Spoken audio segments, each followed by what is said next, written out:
Hello, this is Dr. Armand again, bringing you another exciting lab lecture in General Chemistry 1 Laboratories. In this session, we'll be talking about Lab 9. We'll be looking at the quantitative determination of food dyes and drink mixes. So we'll be looking at a type of technique used called Beer's Law plot, where it looks at the relationship between concentration and absorbance. We'll also be introducing a type of instrumentation called UV-vis spectrometer, which uses the UV visible region to analyze the electronic structure of species. And also we'll be looking at serial dilution. So sit back, relax, and enjoy the lecture.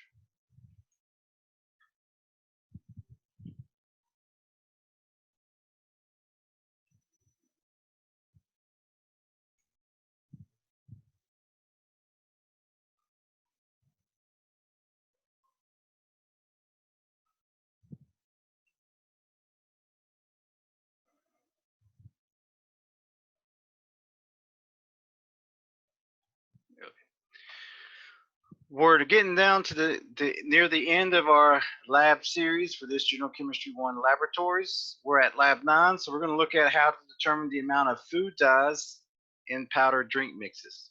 And so food dyes are commonly used to give, especially liquids, different types of colors. So if you ever went to the grocery store and bought a sports drink that was, say, red or orange or blue, they use these food dyes to give it that color. So in this exercise, we want to determine the concentration of food dyes in different powdered drink mixes. And also, if you ever go and buy, powdered drink mixes like Kool-Aid or Kool-Aid's the most common one, they have these food dyes in them to give them that color that you want. And so when we talk about food dyes, we're talking about colored compounds, and the colored compounds are important because that means they absorb energy in the visible region. And so if they absorb energy in the visible region, we can use visible spectroscopy to determine the amounts of energy it absorbs in the visible region. Now, this depends on the chemical nature of the compounds that gives it its color. So for example, if something appears blue, like a copper 2+ solution in water, it's going to absorb light in the region between 580 and 600 nanometers, roughly. So if something appears blue, it's going to absorb in the opposite region. So 580 to 600, we're looking at yellowish light, yellowish color. Now, if something appears red, for example, a tomato or a certain types of iron 3+ solutions, maybe red, they appear red, but they're going to absorb in the opposite region of the visible spectrum. So if something appears red, approximately around 490 nanometers, so we're looking at the blue-green region of the electromagnetic spectrum where it would absorb light. And if you want to know why it absorbs light at these different regions, when we talk in lab lecture 10, we'll go a little bit more in depth. And so these are all examples of colored compounds. We have chlorophyll, A and B. We have lycopene. So again, chlorophyll, leaves are green, which means they absorb in the opposite, in the region of green. Lycopene gives it the red color in tomatoes. So since it's red, that means it's going to absorb in the opposite region of the electromagnetic spectrum or the visible spectrum. Carotenoids such as beta carotene, these give beta carotene, which gives the color in carrots. It appears orange, so it's going to absorb in a different part of the visible spectrum. Now, as you can see here, most of these compounds, or actually all of these compounds, have one thing in common. And that one thing they have in common is what? Can anybody guess? If you look at the structures of all these compounds, you look at chlorophyll, you look at lycopene, you look at carotenoids. So what they all have in common are double bonds. And if you take organic chemistry later on, you'll learn that compounds with lots of double bonds, I mean lots of double bonds, tend to be colored compounds, and they'll go into the chemistry behind that later on. But all of these compounds have double bonds in common. So something about having lots of double bonds in your structure allows you to absorb energy in the visible region. Now this is a very simplistic comparison of all these different colored compounds here. I'm sure there are some, especially metal ions, which don't have double bonds, but we're only looking at organic compounds here in our description.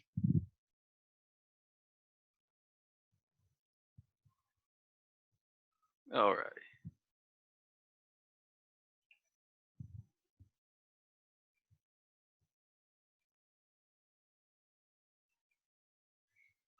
So what do we use to measure the amount of color that's absorbed by a compound in solution? We use a spectrophotometer, and a spectrophotometer is a type of instrumentation to look at the absorption spectrum of any type of color species that absorbs energy in the visible region. And so I highly recommend that you watch the secondary video in this lab, which explains more in depth about a spectrophotometer as well. So just to give you the basic characteristics of a spectrometer. So we got to start with a light source. So we start with a light source which contains white light. Then we have what's called a monochromator. And a monochromator contains an entrance slit, an exit slit, and a dispersing device. And a monochromator selects one type of wavelength of color to pass through. So mono meaning one, chromator meaning color. So one color passes through the monochromator. As this light passes through, it has a certain initial intensity, I0. As it goes through the cuvette, some of the light gets absorbed by the species in solution.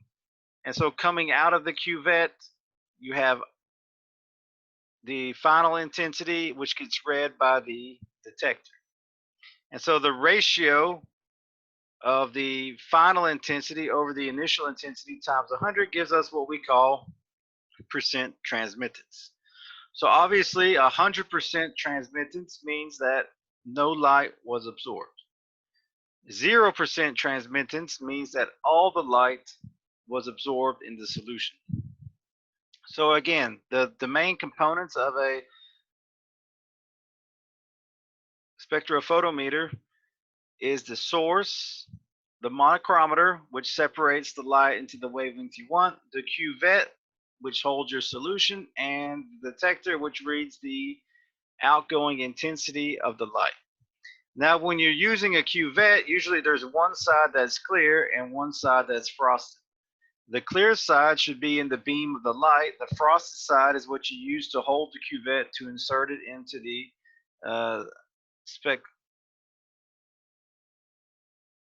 spectrophotometer. Now, in addition to percent transmittance, we can also calculate absorbance, so how much light was absorbed, and that's simply by taking the percent T, you take the log of percent T, subtract it from 2, you get the absorbance. So you can calculate between percent transmittance and absorbance. Most of the time we're interested in absorbance. We'll show you why in just a moment. But on a spectrophotometer, you can either put it in transmittance or absorbance mode. And also what you're going to do is, if you notice, here we have two things. So this, in this case, in this spectrometer here, you can set the wavelength in the visible region that you want, and then it outputs the percent transmittance or the absorbance. And so that's what we'll be using in this lab, a UV-vis spectrometer.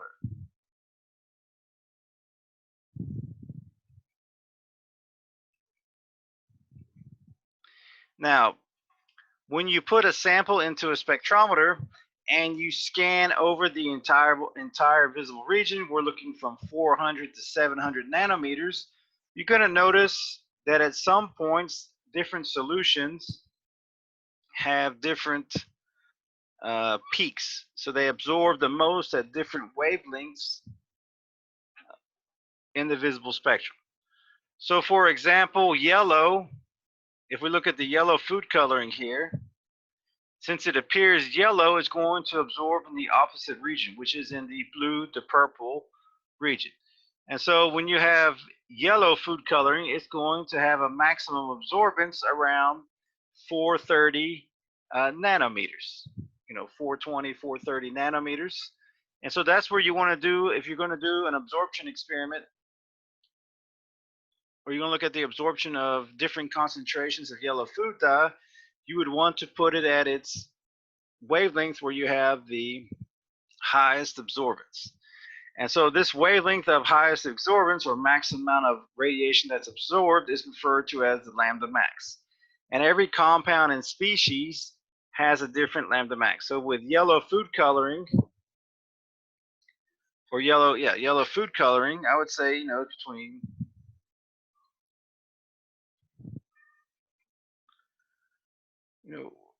420 to 440.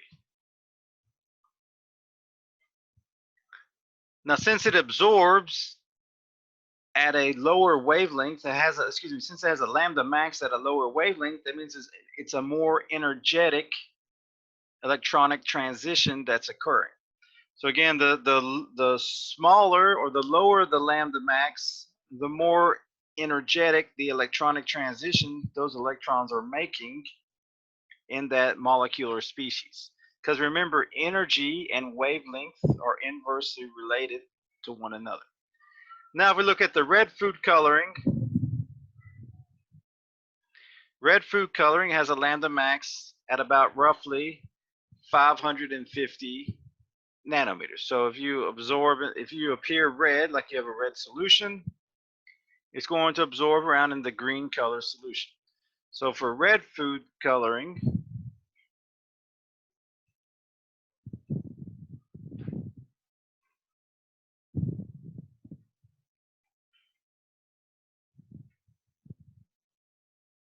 it's around approximately 550 nanometers is the lambda max. So again, what we're writing here are the lambda max for the different food colors.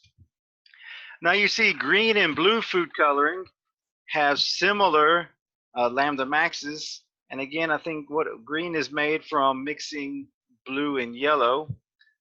And so blue food coloring and green food coloring have a similar lambda max at about roughly 650 nanometers. So since it appears blue, it's going to absorb in the opposite region, which is the orange, yellow-orange region of the visible spectrum. So green and blue food coloring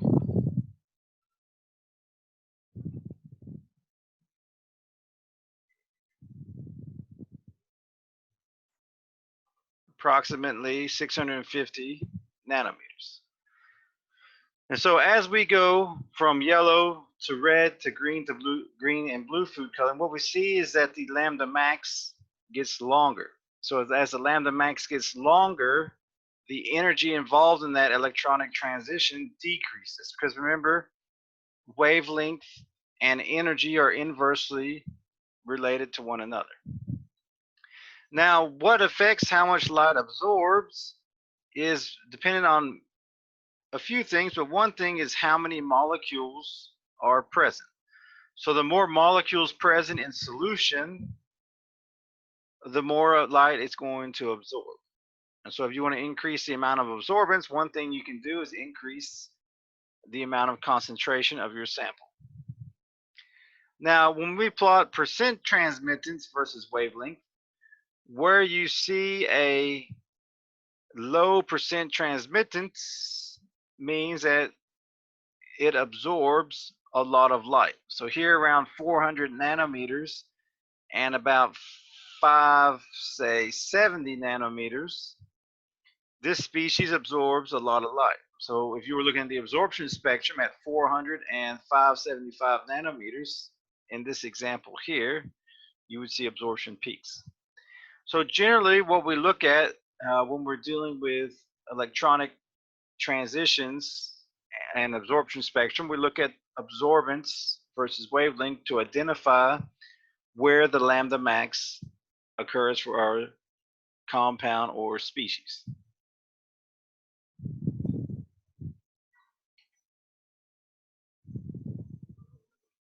So just to show you, we talked about chlorophyll earlier. Chlorophyll, which appears green, so you see there's no absorbance in the green region, but for chlorophyll A and B, we have two lambda maxes.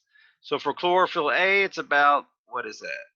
680 and 430.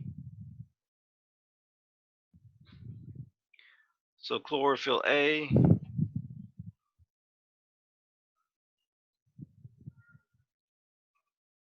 430 and 680 nanometers, and chlorophyll B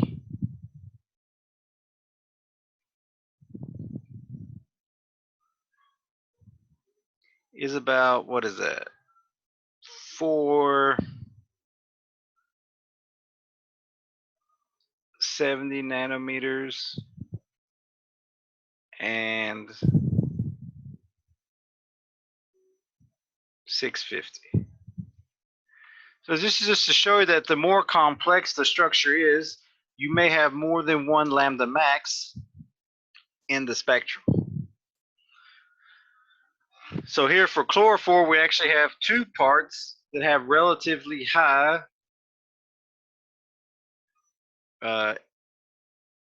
absorbance at two different wavelengths. So for chlorophyll B and for chlorophyll A. Remember, chlorophyll appears green, so it doesn't absorb any in the green region, it absorbs in the red, orange, and violet, blue regions of the electromagnetic spectrum.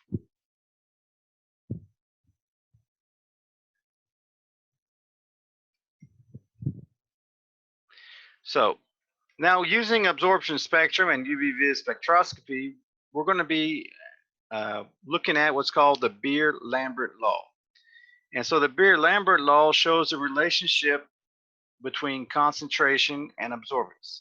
So it's based off the fact that the higher the concentration of a colored compound, the more it will absorb at lambda max than the dilute solution of the same compound.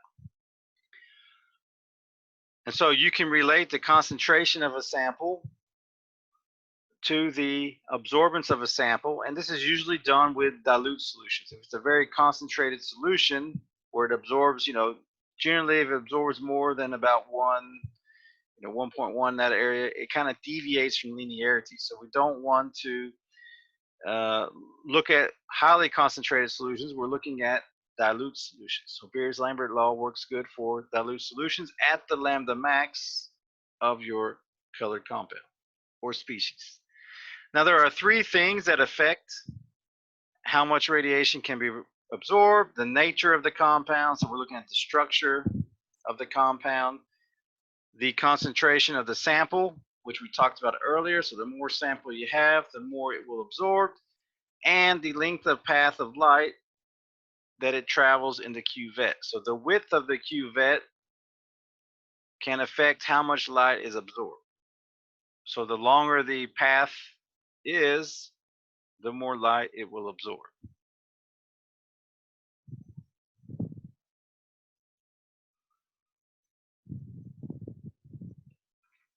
And so the Beer-Lambert law relates absorbance and concentration. So absorbance equals epsilon BC. And this is also equal to, epsilon BC is also equal to 2 minus the log of percent transmittance. Now with concentration, generally it's in molarity, but don't be surprised. You may see micromolar,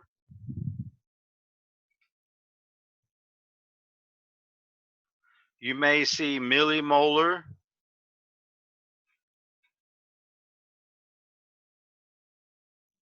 or you may even see percent, volume.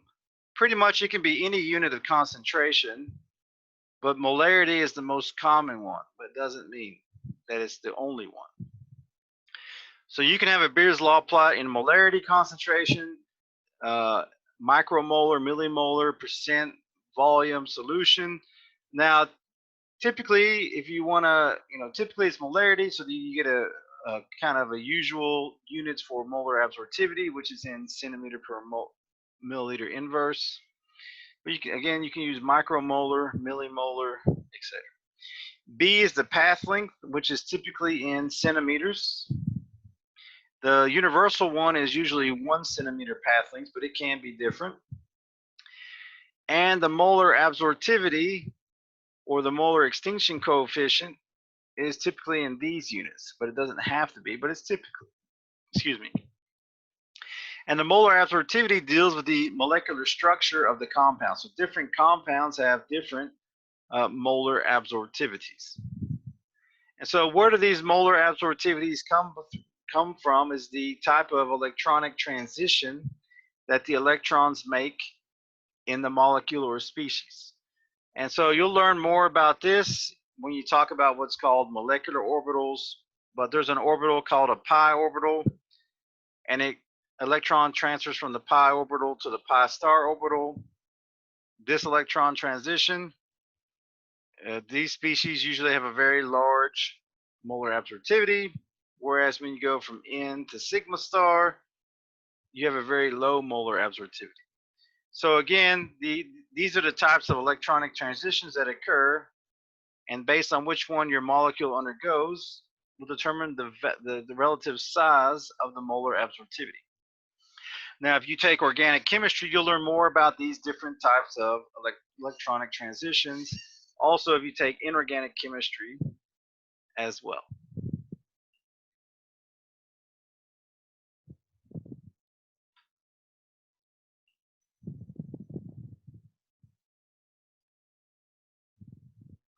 And so with the Beer-Lambert law, we can do a few things. We can plot the relationship between percent transmittance and concentration, or we can plot the relationship of absorbance versus concentration.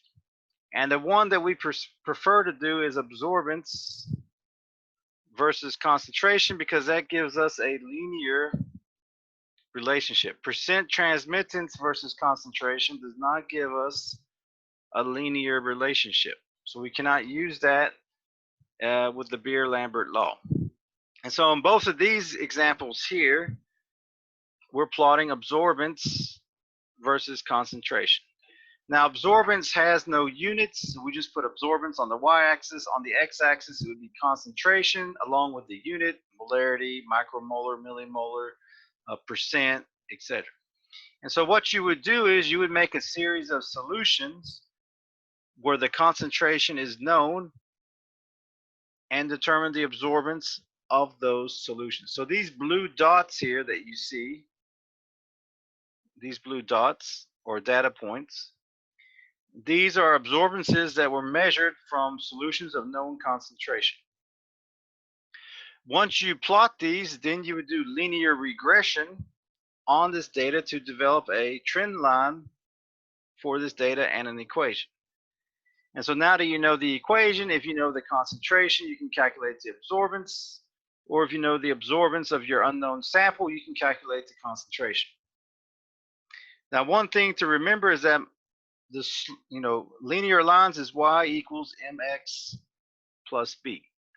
And the slope is equal to epsilon times the path length. And so if you know the path length, you can determine the molar absorptivity of your sample. So again, the slope is equal to epsilon times the path length. Now this B is the y-intercept is different. It's the y-intercept.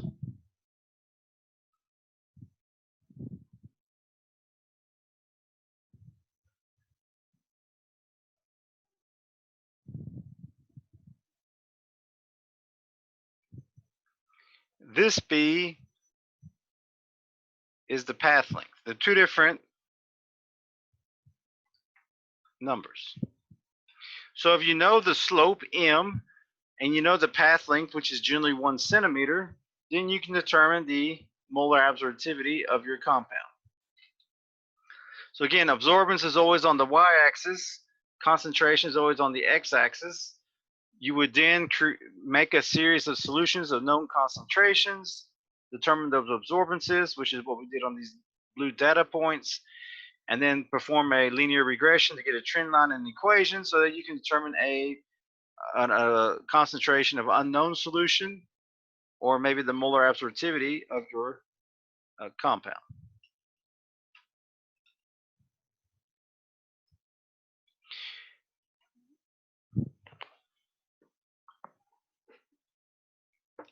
So one way we make our solutions of known concentration is by using a volumetric flask. And volumetric flasks are what we call TC, which stands for to contain glassware. So that means when you fill it up to this calibration mark on the volumetric flask, you've contained that much volume that's stated on the flask. So for example, if we have a 100 ml volumetric flask, when you fill up the water to that mark, you have, in this case, 100.00 milliliters of solution. It's contained in that glassware. Now, when you transfer it out, you know, we don't know about delivery. You have to use something to deliver a certain amount from it. But when you contain it, we have that much volume in it. So a volumetric flask look like this. They have a meniscus or mark that tells you when you've reached the stated volume. So you don't want to go over that calibration mark. If you do, you have to start over. Then you would shake it, and now you have your solution. So we use volumetric flask to make our standard solutions of known concentration. So we fill up with some concentrated solution, then we add some water up to the calibration mark, and we shake it. Now we have our standard solution. Typically we use 100 ml, 50 ml, 25 ml, even 10 ml volumetric flask to make our solutions of known concentration.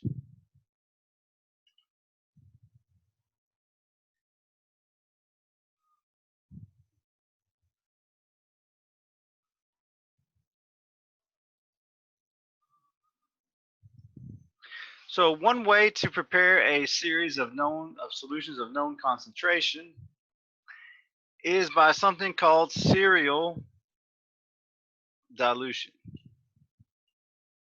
That's what we're going to be talking about here, serial dilution.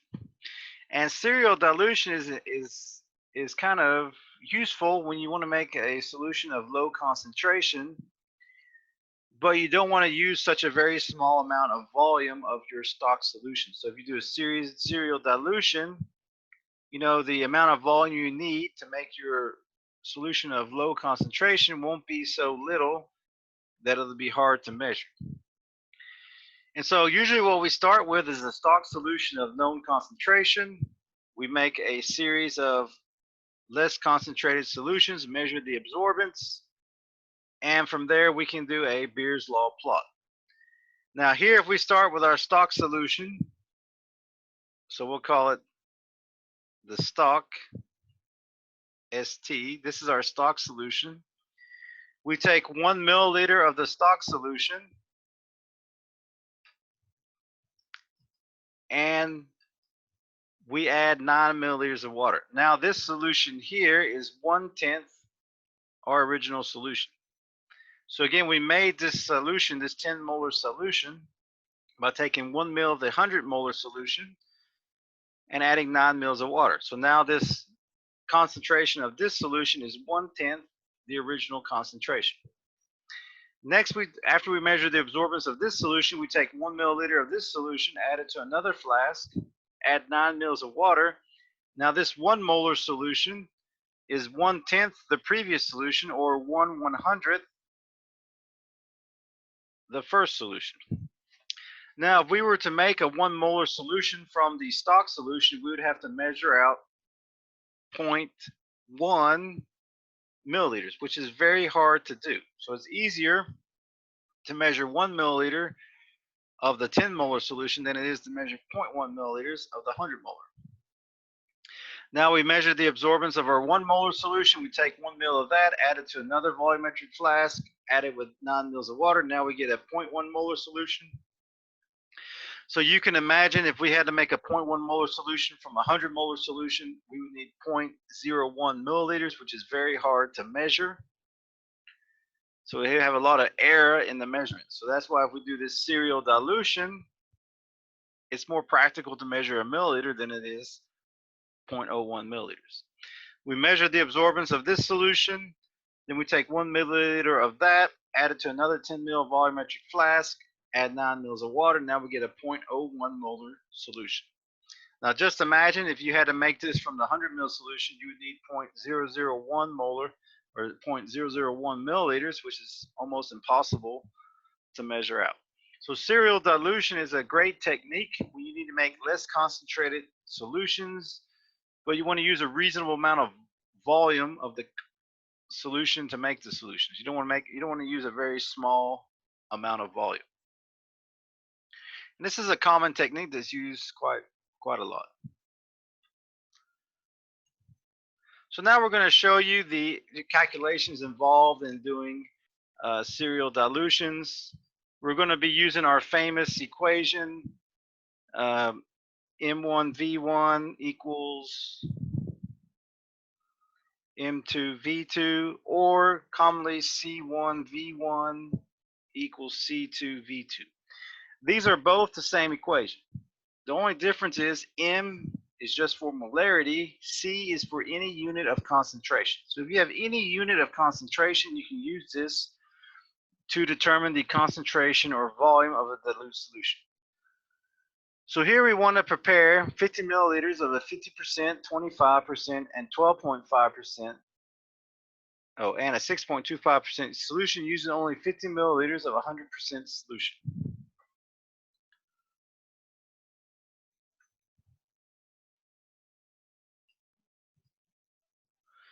So if we want to make a 50% solution, our M1 would be 100%. Our V1 is our unknown. Our M2 is the 50%, and our V2 is 50 milliliters.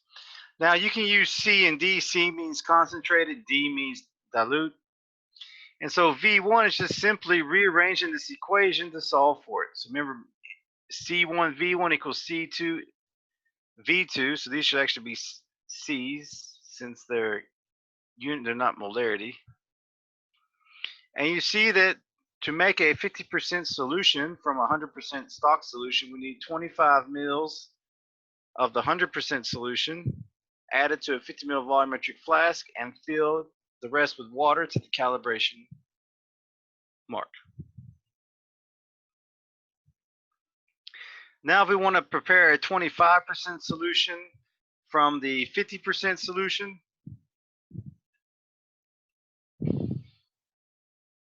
so as we're doing serial dilution. So again, our original C1 is 50%. V1 we don't know, that's what we're looking for. C2 is 25%. V2 is 50. Now V2 is always going to be the total volume of the dilute solution that you want. So now we solve for V1. We get that we need 25 milliliters of a 50% solution, add it to a 50 ml volumetric flask, and then fill the rest with water to the calibration mark. Now we have our 25% solution. Excuse me. So continuing, here we want to prepare a 12.5% solution from a 50% solution.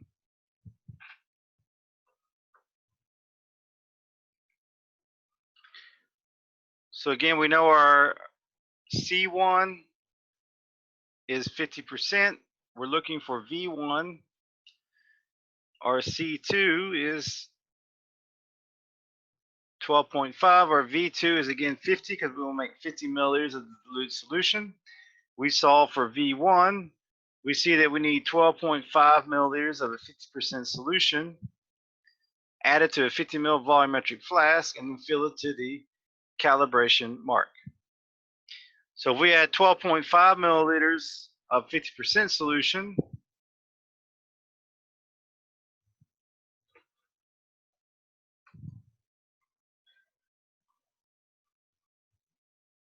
that means you're going to need 37.5 milliliters of the water, so that the total volume is 50. So that's what you're going to add to the volumetric flask. Now you don't have to measure that 37.5. You just add water to the volumetric flask until you reach the calibration mark. Lastly, we want to prepare a 6.25% solution from a 60% solution. So we have a 60% solution. We want to know how much we need to prepare a 6.25% solution. So again, we have C1 is 60%, V1 we're looking for, C2 is 6.25%, and V2 is of course 50 because that's the amount of dilute solution we want. So then when we solve for V1, we see that we need 5.21 milliliters of the 60% solution. My bad, that's wrong. That should be 60%.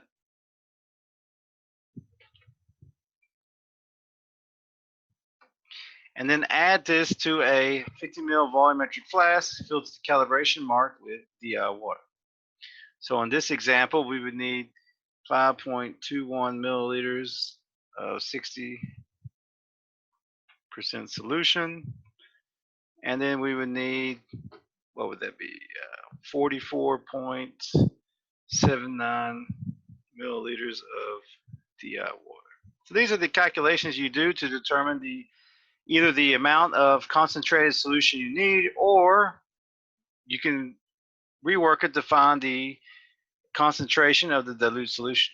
Let's say you know the amount of concentrated solution you use, you know the volume of dilute solution, you want to calculate the concentrated, or excuse me, you want to calculate the concentration of the dilute solution, you can rearrange this to solve for C2.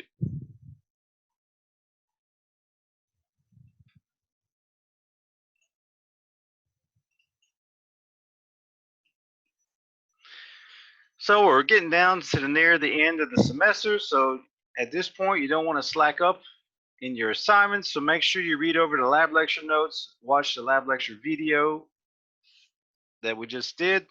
Also watch over the additional video on using a spectrometer.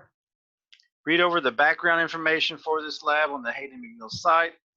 Then I would recommend completing the lab lecture quiz for this lab, then performing the virtual lab, and then finally finishing up with the post-lab assignments. Now for the post-lab assignments, you will be using Excel to create a couple of Beer's Law plots. So I hope you have enjoyed this lecture. If you did enjoy it or you learned something new, it's always nice if you hit the like button so I know that you like my content. But until next time, this is Dr. Armand signing off.